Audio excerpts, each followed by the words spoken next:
Assalamualaikum, salam sejahtera dan selamat kembali semula ke channel Abang dan salam Ramadan ketiga hari ni umat Islam semua berpuasa.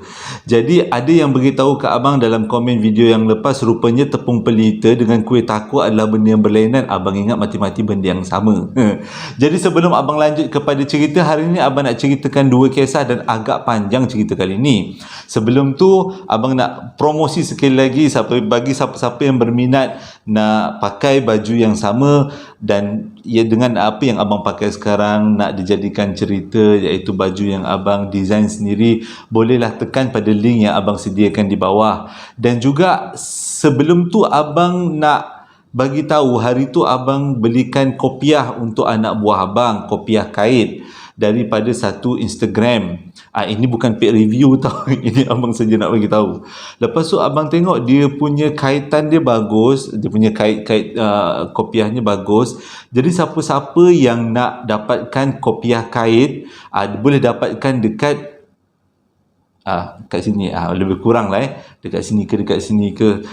Ini adalah dia punya Instagram dan Abang sediakan link tu dekat bawah. Jadi siapa-siapa yang nak dapatkan kopiah kait boleh tekan pada link. Jangan risau, ini Abang tak dapat apa-apa bayaran. Abang tengok dia punya kerja tangan bagus, Abang memang saja nak tolong, nak promote pada semua. Kurang-kurang dapatlah, yelah, orang pakai kopiah kan untuk semayang kan, dapat sikit Abang pahalanya Ramadan ni. Okey, jom kita teruskan dengan cerita yang pertama. Cerita yang pertama ni disampaikan oleh seorang budak perempuan, tapi Abang gunakan nama lain, iaitu nama Dayang. Nama salah seorang ibu kepada penonton-penonton Abang, dan dia cakap ibu dia suka tengok cerita-cerita Abang. Jadi makcik, hari ni saya dedikasikan cerita ni menggunakan nama makcik, iaitu Makcik Dayang. Tapi Dayang dalam cerita ni muda lah kan. Berlaku pada tahun 2012 dekat Pekan Pahang dan juga dekat Ampang, Selangor. Cerita dia macam ni. Cerita ni best tau. Abang nak cerita, betulkan tempat duduk dulu. Okey. Cerita ni memang best. Cerita dia bermula pada tahun 2012. Dayang bagi tahu itulah tahunnya bermula keluarga dia diganggu dalam masa beberapa bulan selepas gangguan dia tamat. Ceritanya bermula pada tahun 2012, bapa dia nak buat kenduri arwah. Dia katakan kenduri arwah tu adalah kenduri arwah juga kenduri doa selamat sempena hari jadi bapa dia. Boleh dikatakan, Dayang kata melalui telefon yang Abang dapat, dia kata keluarga dia ni adalah keluarga yang agak berduit dan mempunyai rumah yang agak besar di Ampang. Dan diorang ni bukan bapa dia yang kaya. Diorang kaya daripada keturunan tok nenek diorang. Memang dah asal kejadian memang kaya. Keturunan daripada bapa dia. Nak jadi cerita, atuk dia anak tunggal, bapa dia pun anak tunggal. Jadi disebabkan Allah bagi banyak rezeki pada diorang, daripada Dayang sekeluarga, bapa dia bercadang nak buat kenduri doa selamat dan juga kenduri arwah bersempena hari jadi bapa dia. Okey. Jadi waktu kenduri itu memang tak ada apa-apa.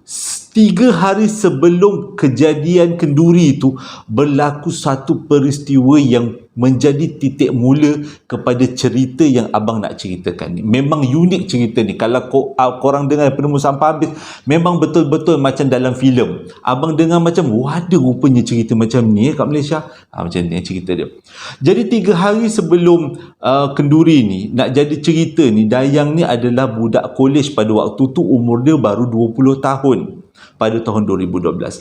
Jadi disebabkan dia belajar dekat satu kolej swasta dan dia tak duduk asrama. Dia banyak habiskan masa ataupun duduk dekat rumah mak ayah dia. Memandangkan adik-beradik dia ada 4 orang, 2 lelaki, 2 perempuan. Nombor 1 perempuan, nombor 2 perempuan, nombor 3 lelaki, nombor 4 lelaki. Dayang ni anak yang pertama. Okey. Jadi pada malam tu, 2-3 hari sebelum kenduri tu, dia tengah study pada waktu tu. Pada masa yang sama dia buat kerja kursus, assignment, kerja-kerja yang diberikan oleh pensyarah dia untuk dia selesaikan. Tengah-tengah dia buat kerja, tiba-tiba tengah malam ni, walaupun bulan Ramadan, tapi Abang rasa seram juga ni, baru pukul 10.20 awal. Tengah-tengah dia buat kerja, tiba-tiba dekat tingkat bawah rumah dia dengar suara seorang lelaki menjerit. Kuat gila dia kata pada waktu tu. Sampaikan dia rasa waktu orang lelaki tu menjerit, bulu roma dia meremang. Nak jadi cerita, rumah dia 2 tingkat. Dia duduk dekat tingkat atas, adik dia, mak ayah dia pun semua duduk dekat tingkat atas. Dekat tingkat bawah ada bilik orang gaji je. Tapi pada malam tu, Dayang dengar satu jeritan yang kuat gila bergema satu rumah. Sampaikan dia sendiri rasa bergetar badan dia, rasa menggigil. Jadi lepas dengar jeritan kuat tu, dia tunggu dekat dalam bilik lebih kurang 10 minit. Sebab dia nak tahu sebenarnya siapa yang menjerit. Dekat rumah tu ada seorang aja lelaki dewasa, iaitu bapa dia. Dan lelaki yang kecil tu adalah 2 orang adik dia lagi. Mana mungkin bapa dia tiba-tiba menjerit, sebab itu bukan suara bapa dia. Jadi dia tunggu lebih kurang 10 minit. Lepas tu dia kejut adik dia. Dengan adik dia ni, adik perempuan dia ni tak tahu ujung pangkal, terpisat-pisat mata, tergonyoh-gonyoh mata. Ikutlah, tanyalah akak dia kenapa, apa hal pula kejut adik ni. Tiba-tiba dia kata, dia cakap dengan adik dia, jangan banyak soal, jom ikut akak pergi bawah, kita nak pergi bilik Mak Leha. Katakan Mak Leha tu orang gaji lah. Sebenarnya orang gaji daripada Indonesia. Jadi lepas dah dengar jeritan tu, Dayang rasa macam siapa yang menjerit. Dia rasa takut, tapi dia tak naklah kejut mak ayah dia. Dia kata dia nak tengok dulu sendiri. Dia takut-takut ada pencuri ke apa ke. Jadi Dayang dengan adik dia pun turun ke tingkat 1. Lepas tu pergi lepas tu pergi dekat bilik orang gaji. Dia ketuk bilik orang gaji buka, tanya dengan Mak Leha tu ada tak dengar lelaki menjerit. Mak Leha cakap dia tak dengar apa-apa. Rupanya pada waktu tu lebih kurang pukul 1 tu, Mak Leha belum lagi tidur. Mak Leha adalah aktiviti Mak Leha sendiri, mungkin baca-baca Quran, Jadi dia pun pelik. Dia seorang je ke yang dengar? Tak apalah, dia pun naik atas. Mak Leha pun tidur, sambung tidur, dan dia pun tak jadi nak buat assignment. Dia kata dia terus sambung tidur. Dia suruh sambung tidur. Dia terus tidur, tapi susah juga dia nak lelap terkebil-kebil mata dia.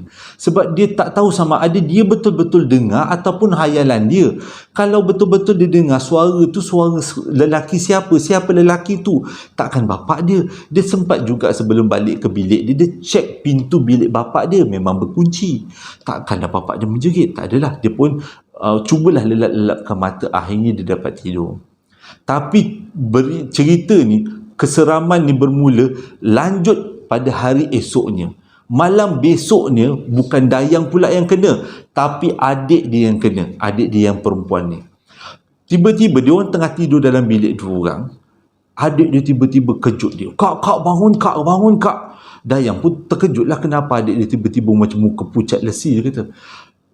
Dia tanya adik dia kenapa. Adik dia cakap dia dengar bunyi barang-barang kaca dihempaskan.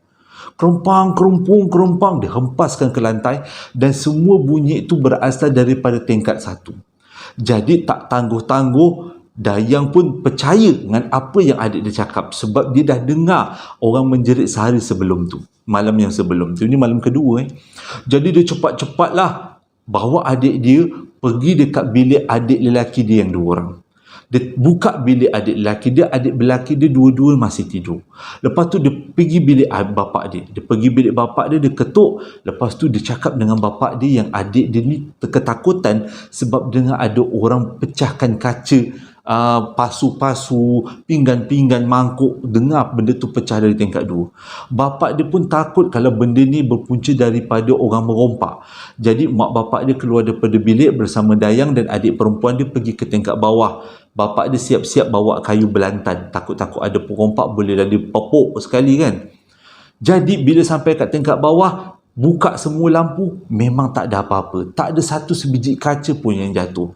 Adik kepada Dayang ni sungguh-sungguh beritahu yang mana dia kata dia memang dengar jelas ada bunyi kaca-kaca yang jatuh. Jadi tak apalah, dikejutkan orang gaji yang Mak Leha tadi tu. Tanya dengan Mak Leha, ada tak benda-benda bunyi kaca jatuh? Mak tahu Mak Leha pula yang pecahkan kaca. Mak Leha kata dia pun tak tahu, dia pun tak dengar apa-apa. Okey, jadi malam tu berlalu macam tu aja bila semua orang masuk tidur. Tapi bapak dia ambil langkah berjaga-jaga, satu rumah bapak dia nyalakan lampu supaya untuk mengelakkan daripada benda-benda yang tak diingini berlaku. Kalaulah berlaku juga bunyi orang menjerit ataupun bunyi kaca jatuh, cepat-cepat diorang boleh keluar pada bilik, lampu terang. Pada masa ni mak bapak diorang ni, mak bapak kepada dayang tak tahu yang dayang pun dengar benda yang pelik sehari sebelum tu. Jadi esok paginya, hari kenduri tu jatuh pada hari Sabtu, waktu diorang ni semua tengah makan tengah hari, barulah dayang buka cerita 2 hari sebelum tu dia dengar orang lelaki menjerit. Bila dengar satu daripada dayang, satu daripada adik dayang, mak bapak dia ni antara percaya dengan tak percaya. Sebab yang dengar hanya dayang dengan adik dayang aja, yang orang lain tak dengar. Jadi mak bapak dia rasa macam betul ke tidak? Dayang ni betul-betul, dia kata dia cakap betul-betul, dia kata dia dengar orang menjerit. Pada masa yang sama, hari kedua, dia dengar adik dia dengar orang pecahkan kaca. Okey, tak apalah. Jadi hari tu ramailah saudara mara datang sebab malam tu diorang nak buat kenduri arwah, kenduri doa selamat. Yang datang kebanyakannya adalah sepupu-sepupu bapak dia, sepupu mak dia, pakcik-pakcik, makcik-makcik yang duduk di sekitar Kuala Lumpur dan juga Ampang. Cerita ni kat Ampang tau. Jadi diorang pun berkumpul lah, bertahlil lah semua, panggil orang surau, orang masjid, semua bertahlil. Akhirnya semua tahlil tu habis. Okeylah, tak ada masalah. Semuanya berjalan dengan lancar. Okey. Tapi malam tu, bila semua orang dah balik, tiba-tiba adik perempuan kepada dayang yang dengar orang pecahkan kaca tu, malam tu waktu semua orang tengah nak tidur, tiba-tiba adik dia menangis-nangis. Yang perasan mula-mula mak dayang. Pada waktu tu yang dalam bilik adik dia tengah tidur, mak dia masuk dalam bilik, ada nak letak barang lah macam tu dah lebih kurang. Waktu tu dayang masih lagi ada dekat depan TV. Waktu tu awal malam lagi, lebih kurang pukul 12 macam tu. Tiba-tiba mak dayang dengar adik dia menangis. Dan mak dia cuba kejutkan adik dia, tapi adik dia tak jaga daripada tidur. Adik dia menangis, teresak-esak. Jadi cepat mak dia menjerit, bang sini bang. Dia panggil suami dia lah. Bang, tengok ni adik ni kenapa ni gitu. Jadi suami dia datang, dayang pun datang. Diorang pun kejut-kejut lah adik dia. Bapak dia ni dah habis ikhtiar, terus bapak dia baca ayatul kursi. Lepas tu sembuh dekat air tu disarutkan kat muka. Tiba-tiba adik dia yang daripada tadi menangis-nangis, diam.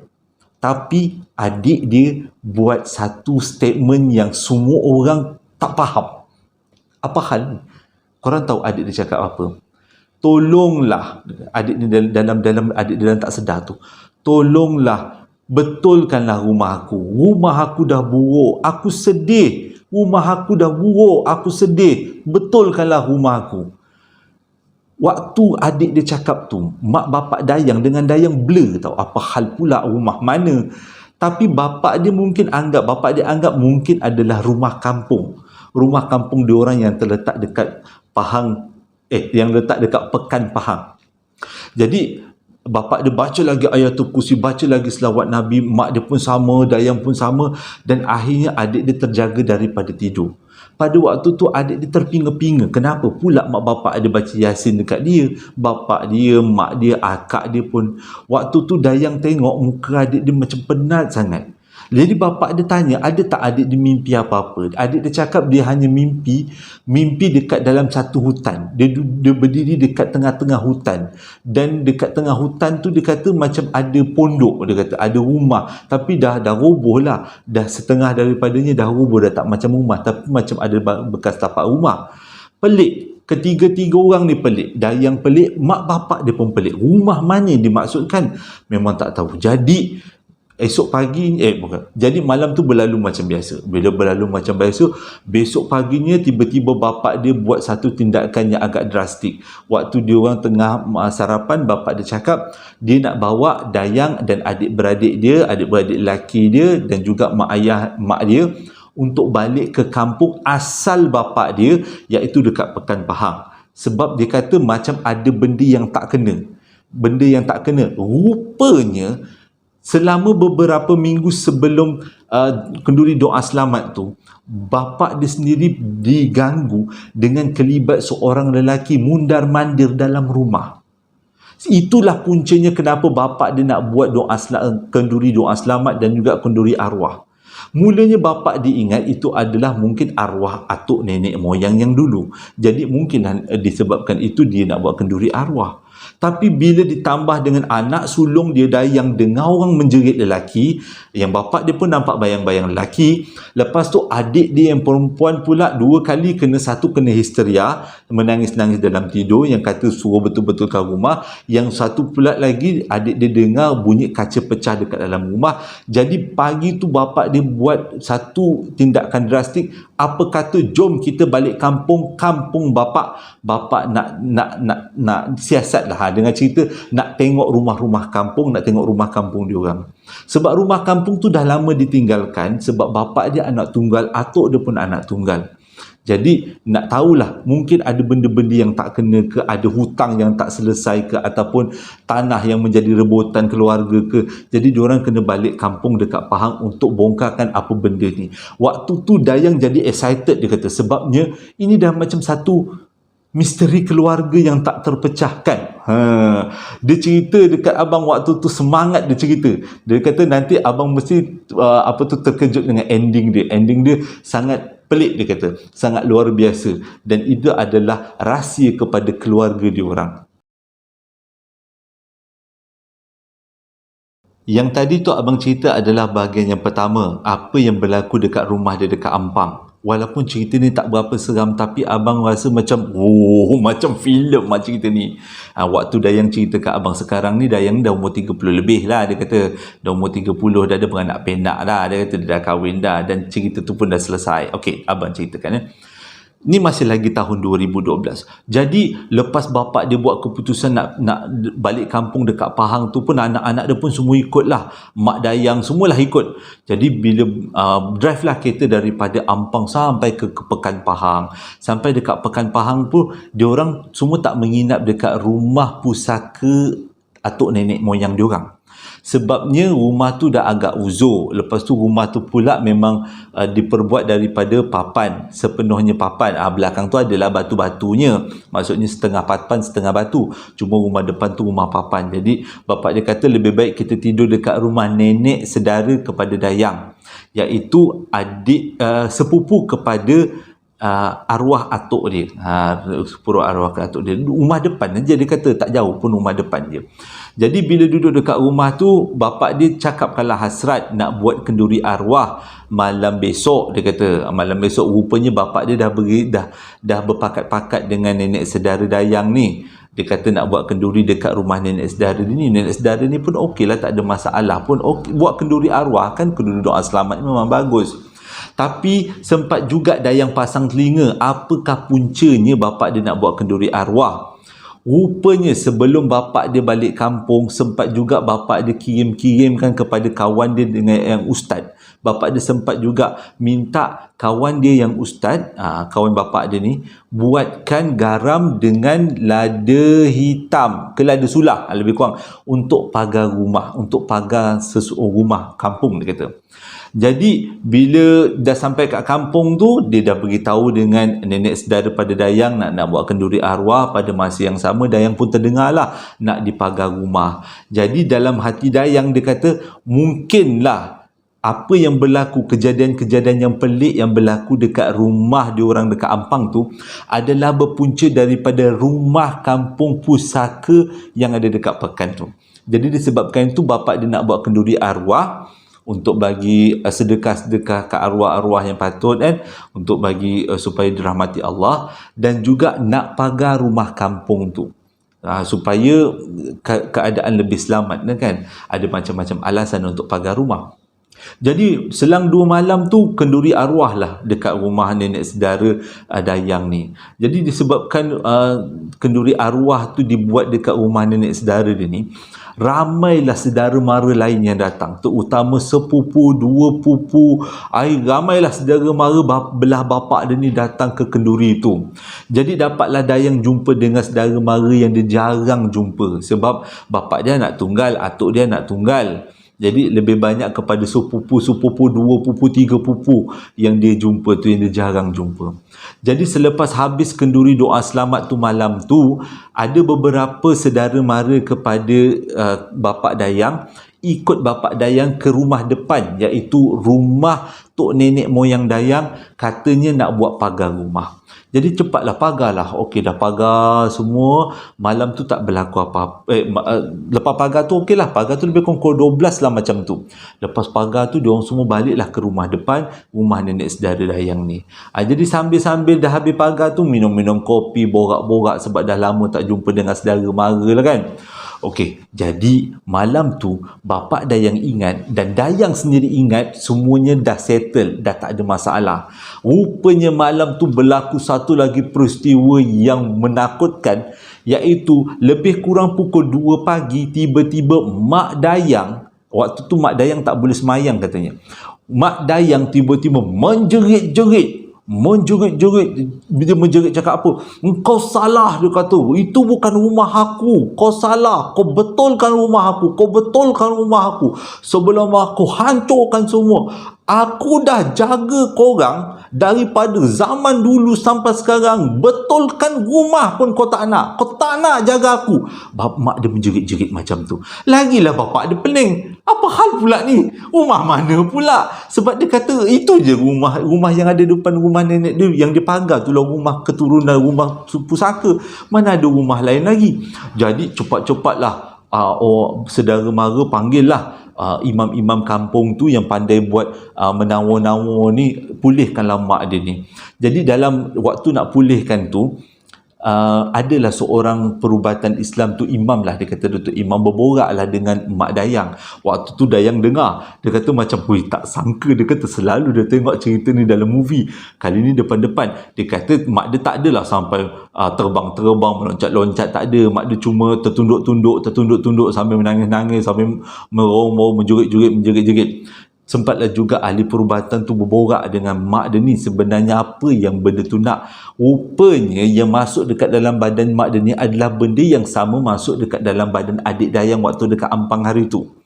Dia tu adalah katanya sahabat kepada moyang dayang sebelah bapak dia, yang mana dia dikatakan dah buat perjanjian untuk jaga keluarga dayang sampailah keturunan-keturunan yang akan datang. Tujuannya adalah untuk keharmonian. Sebenarnya bapa dayang sendiri tak tahu benda ni. Tapi bila dia imam tu berinteraksi dengan benda yang merasuk mak dayang tu, waktu itulah ramailah saudara mara dengar. Jadi selepas habis upacara mengeluarkan makhluk halus tu daripada badan mak dia, bapa dayang pun tanyalah dengan beberapa orang tok-tok saudara dia orang. Tok saudara kepada bapa dia. Bukan tok saudara dayang, tok saudara kepada bapa dia yang umur 80-90 ni, yang dah tua-tua ni. Rupanya bila tanya dengan tok saudara ni, ada satu rahsia keluarga yang semua orang tak tahu, yang bapa dia tak tahu, yang dayang pun baru tahu. Dia rasa macam excited nak dengar, iaitu keturunan dia orang dulu bukan duduk dekat situ. Dia kata bukan duduk kat tanah depan pada rumah tempat dia orang lepak-lepak tu, bukan duduk kat situ. Itu bukan rumah keturunan asal. Rumah keturunan asal adalah terletak di dalam kebun buah dekat nak cakap kebun kelapa sawit, kebun buah dekat dalam kawasan Pekan. Dekat dalam Pekan tu, dia kata dekat tengah-tengah hutan tu ada satu kebun buah. Dekat situ ada satu rumah. Itulah rumah asal usul keturunan diorang. Dulu-dulu, zaman dulu situ perkampungan, tapi disebabkan ada hal-hal tertentu, sebab terlalu jauh ke dalam, jadi diorang semua pindah keluar dan duduklah ke tok nenek moyang dia tu duduklah ke kawasan kampung tempat diorang buat kenduri arwah malam tu. Jadi bila dengar macam tu, bapak dia rasa macam ada kaitan rupanya dengan apa yang dia nampak, dengan apa yang dayang dengar, apa yang adik dayang dengar, lepas tu apa yang adik dayang mimpi. Jadi dia kata boleh tak dia minta tolong dengan beberapa orang saudara, boleh tak dia nak pergi kawasan dalam kawasan kebun tu yang dekat tengah hutan, bukan hutan sangat, dia macam kebun lah, nak tengok keadaan rumah tu. Jadi kata orang-orang tua ni boleh, tapi jalan yang terbaik adalah bila sampai dekat sana, pagar sekali kawasan tu. Dengan kata lain, jangan kasih benda tu mengaruk keluar lagi. Mungkin benda tu mengaruk keluar dua sebab. Rumah tu dah runtuh ataupun pagar yang dibuat pada zaman-zaman dulu tu dah expired. Bolehlah kan guna perkataan expired? Mungkinlah pagar tu dah expired. Jadi esoknya imam tu buatkanlah satu pagar yang baru daripada ladi hitam atau ada garam sikit. Jadi tengah hari tu, lepas-lepas makan tengah hari tu, bapak Dayang dengan beberapa saudara mara pergilah kat tengah hutan. Pada waktu ni Dayang kata dia tak ikut sebab dia kata bahayalah dia mengalir ke dalam hutan.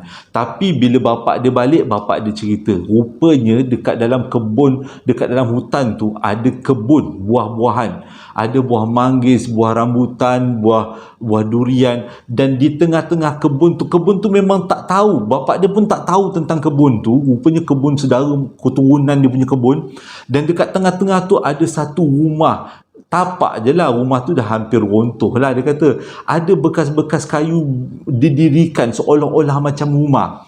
Jadi bapak dia kata mungkin inilah rumah yang dimaksudkan dengan makhluk halus tu, yang kononnya menjaga keluarga dia orang. Tapi bapak dia tak adalah perasap-perasap keris. Dia kata dia pun tak tahu selama ni benda tu duduk merhatikan dia orang.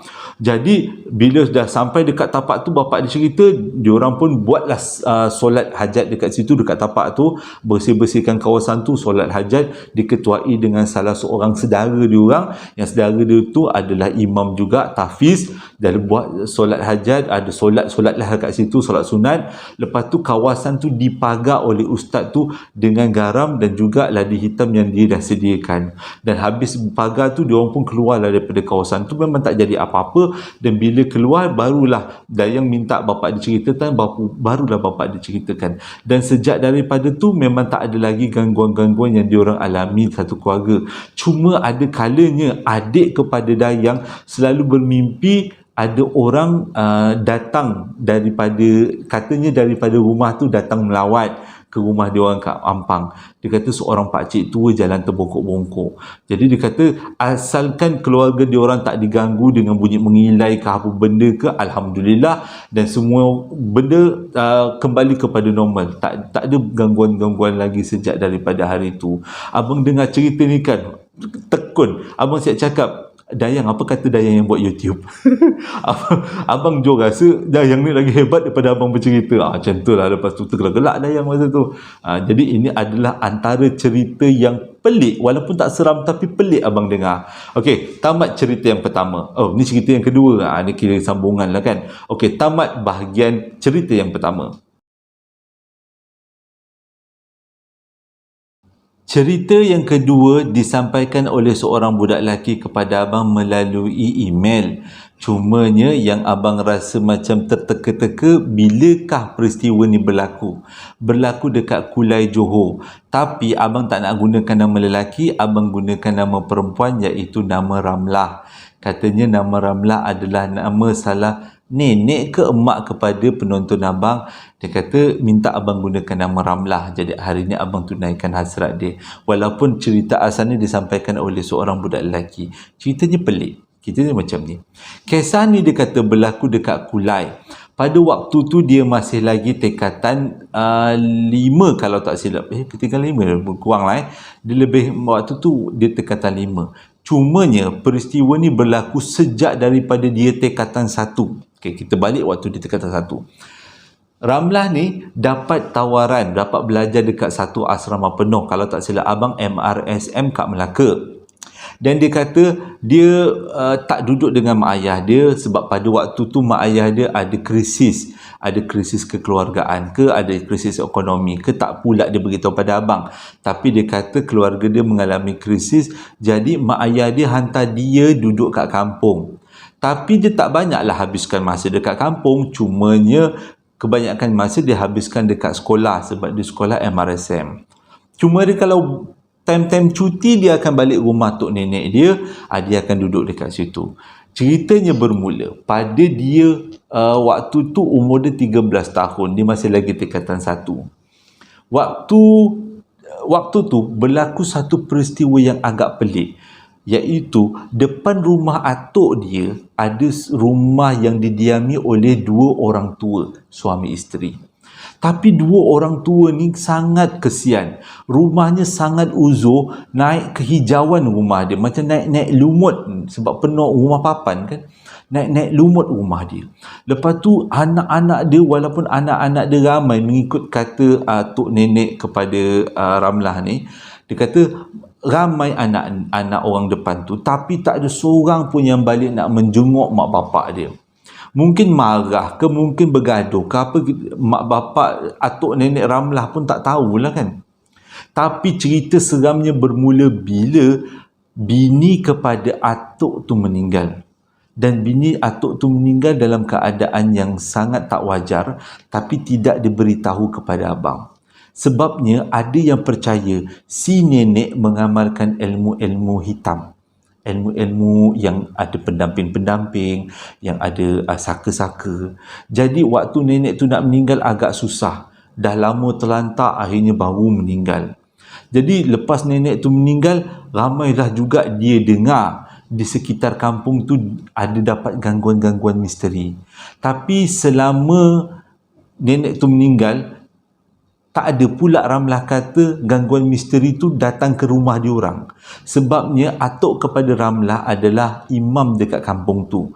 Jadi mungkin dia takut nak datang kot, sebab takut kan kalau dia datang nanti atuk tu baca ayat Quran, boom, terbakar kan. Jadi tak payahlah datang rumah alim ni macam tu. Jadi cerita tu berlanjutan. Dia kata lepas form 1 tu dengarlah banyak cerita macam-macam. Naik bila tingkatan 2.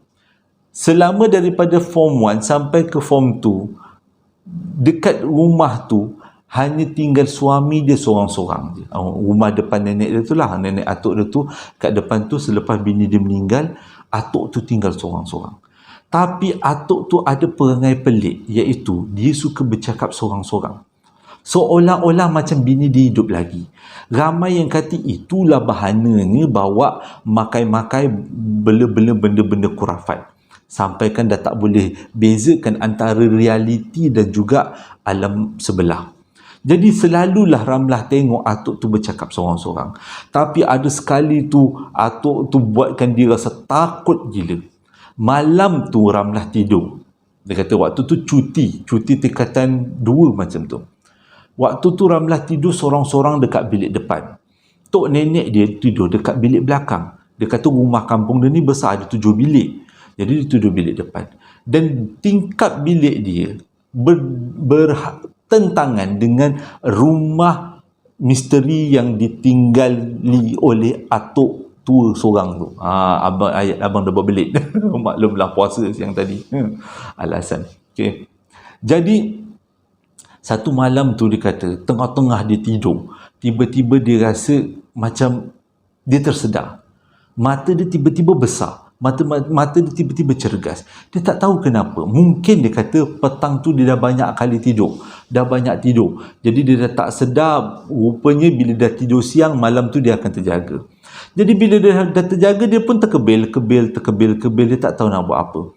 Tiba-tiba dia dengar dekat luar rumah ada orang bercakap. Ada suara seorang lelaki berborak-borak. Seolah-olah berborak dengan 2 orang. Maksudnya berborak dengan orang lain. Jadi Ramlah ni dia punya berani dengan tak berani dia ni. Dia buka tingkap waktu tu dia kata rumah dia tingkap nako yang itu kan. Dia buka slow-slow walaupun tingkap tu ketat. Tiba-tiba dia nampak atuk yang duduk dekat depan rumah tu terbongkok-bongkok merentas jalan nak masuk dekat kawasan rumah dia. Sambil dia terbongkok-bongkok dengan kurusnya, tak pakai bajunya, hanya pakai kain pelekat aja, terbongkok-bongkok merentas masuk ke rumah dia.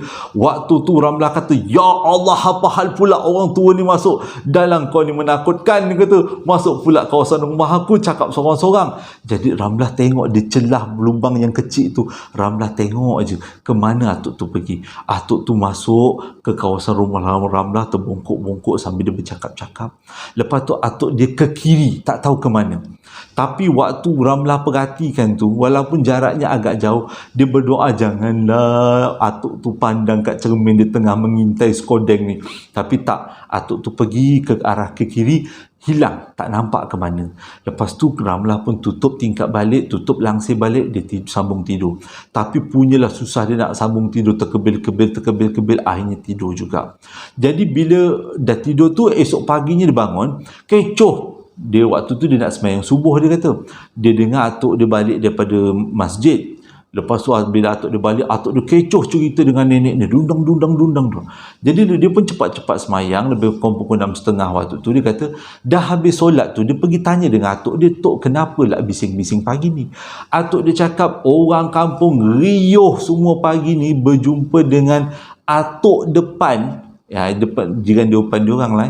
Yang atuk depan tu tiba-tiba orang kampung jumpa duk menggigil-gigil separuh bogel dalam semak dekat kawasan kebun.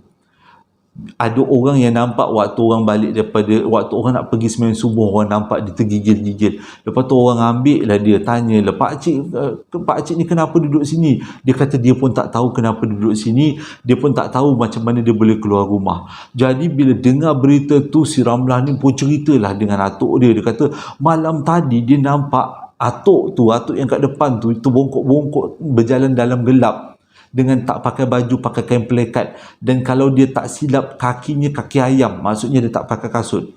Lepas tu atuk dia cakap, itulah agaknya puncanya macam mana dia boleh keluar rumah tergaban-gaban ke mana. Okey, cerita pun tamat kat situ. Selang beberapa bulan, akhirnya si atuk jiran kepada Ramlah tu pun meninggal. Tapi dia kata waktu sebelum dia meninggal tu susah sangat dia nak meninggal. Ramai saudara mara, sahabat handai, jiran tetangga datang melawat atuk tu. Atuk tu terlantar dengan keadaan kurus, kelengking, kurus macam terbaring dekat atas katil tapi tak mati-mati. Kejap-kejap macam dah nak nazak, dah nak kena tarik nyawa, tiba-tiba nyambung balik nyawa. Jadi kebanyakan orang kampung percaya ini adalah berpunca daripada ilmu yang atuk tu amalkan. Sebab memang semua orang kampung percaya. Orang kampung semua tahu laki bini ni memang, atuk tu dengan arwah bini dia memang kuat main ilmu. Jadi dia kata Ramlah tengok cara orang kampung untuk cepat-cepat si atuk tu meninggal adalah dia orang cabut bumbung, angkat bumbung, jadi cahaya masuk daripada bumbung, dan dia orang buka beberapa lantai kayu. Jadi lantai tu pun tembus ke tanah, nampak, lepas tu ada bumbung terbuka pula. Selang beberapa ketikanya, akhirnya atuk tu pun meninggal. Tapi nak meninggal tu pun, lepas meninggal tu pun nak uruskan dia, ya Allah, dia kata, Ramlah kata, kecoh orang kampung pada waktu tu. Dalam rumah macam nak roboh. Mayat tu nak diuruskan, dia kata berat sangat-sangat. Nak uruskan, nak angkat, nak mandikan, nak kapankan, perlukan ramai orang. Dalam rumah papan, takut roboh, uruskan roboh, bahaya pula kan. Tapi sebaiknya tak roboh, dia kata pada waktu tu. Tapi nak uruskan tu memang susah, memang seksa, sampailah masuk ke dalam kubur, macam-macam, beratlah, lambatlah, van lambatlah. Lepas tu malam tu pula start daripada tu, diorang tak buat kenduri tahlil dekat rumah tu, tapi diorang buat kenduri tahlil dekat masjid. Tapi sejak daripada tu, keluarga Ramlah diganggu dengan macam-macam. Bunyi orang mengilai, bunyi orang berjalan. Tapi dalam banyak-banyak gangguan, dia ingat satu gangguan yang sangat dia tak boleh lupakan. Malam tu dia kata dia tengah tidur. Waktu tu dia bukan lagi tingkatan 2, dia selang dah lama lah, dia kata, daripada peristiwa tu meninggal, lebih kurang tingkatan 4 masa tu. Itu antara gangguan yang paling menakutkan. Dia tengah tidur, tiba-tiba dia rasa tekak dia kering, dia pun bangunlah nak minum air. Dia ni rabun, dia jenis tak nampak, tapi pada waktu tu dia malas nak pakai kacamata sebab dia kata nak jalan ke dapur je nak minum. Pada waktu tu pula pakcik dia balik, pakcik dia dengan anak-anak dia balik. Jadi rumah tu agak ramai orang lah, bukan tinggal dia Ramlah dengan tok nenek dia aja, ada pakcik dia, bini pakcik dia, anak-anak pakcik dia. Waktu dia keluar daripada bilik tu, dia nak pergi minum, tiba-tiba dia nampak dekat ruang tamu melengkar ular besar. Ular tu dia kata satu genggaman besar macam ni. Nak kata ular sawa pun dia tak tahulah apa sebabnya ular tu warna hitam. Menjerit Ramlah sebab dia jadi menjerit sebab ular tu tiba-tiba bergerak nak masuk ke bilik pakcik dia, menuju ke arah bilik pakcik dia. Waktu tu menjerit Ramlah, ular. Jadi satu rumah terbangun dengan pakcik dia terbangun, dengan nenek dia terbangun. Nenek dia bila bangun dengar perkataan ular tak tangguh-tangguh, nenek dia terus capai penyapu lidi, hempuk kat ular tu. Ni kuasa seorang nenek kan. Pergi kau. Ular tu mengelak. Dia kata pelik. Ular tu memang pelik, dia kata. Ular tu tak macam ular biasa. Kalau ular biasa dia nak menyerang. Ini ular ni mengelak dia. Jadi pakcik dia cepat-cepat pergi dapur cari parang. Nak tetak ular tu. Tapi sebelum sempat pakcik tu nak tetak, si nenek kepada Ramlah ni menjerit ke arah ular tu. Kalau engkau ni adalah belaan, keluar kau daripada rumah ni. Jangan ganggu keluarga aku. Kalau engkau ni adalah jin, dia kata. Tapi kalau engkau ni adalah makhluk, kau tunggu. Aku sesah kau. Aku kerat kau jadi dua. Bila dengar macam tu, ular tu terus berterabur lari keluar daripada pintu depan. Jadi kebanyakan diorang tahulah itu adalah berpunca, ular tu bukanlah ular yang biasa, tapi adalah ular jadi-jadian. Jadi start daripada tu banyak peristiwa, tapi antara peristiwa dia adalah satu malam tu rumah dia, sekeliling rumah dia mengekek-ngekek. Makcik Rockers terbang, gembira agaknya, mengekek keliling rumah. Tapi disebabkan atuk kepada Ramlah ni imam, dia sekali azan je mencecet benda tu pergi. Lepas tu pula dengar ada orang ketawa, dengar dekat rumah depan macam ada orang buat kenduri, macam-macam peristiwa. Dan akhirnya peristiwa semua tu tamat bila rumah yang kat depan tu roboh menyembah bumi. Maksudnya roboh dengan sendirinya. Sejak daripada tu memang tak ada lagi gangguan-gangguan yang keluarga Ramlah alami. Dan semuanya percaya semua gangguan ini adalah berpunca daripada ilmu yang atuk nenek dekat rumah depan tu amalkan. Terima kasih dah menonton video abang daripada mula sampai habis. Kalau korang dengar abang cerita macam agak tersekat-sekat, maklumlah bulan puasa kurang air. Okey, terima kasih sangat-sangat. Kalau boleh tak abang nak beritahu, Khamis ni abang ingat abang nak restock sambal sebab abang dah tengok komen daripada ramai orang. Alhamdulillah, walaupun abang jujur abang cakap sambal tu belum lagi perfect, ialah yang perfect hanya Allah Ta'ala lah kan.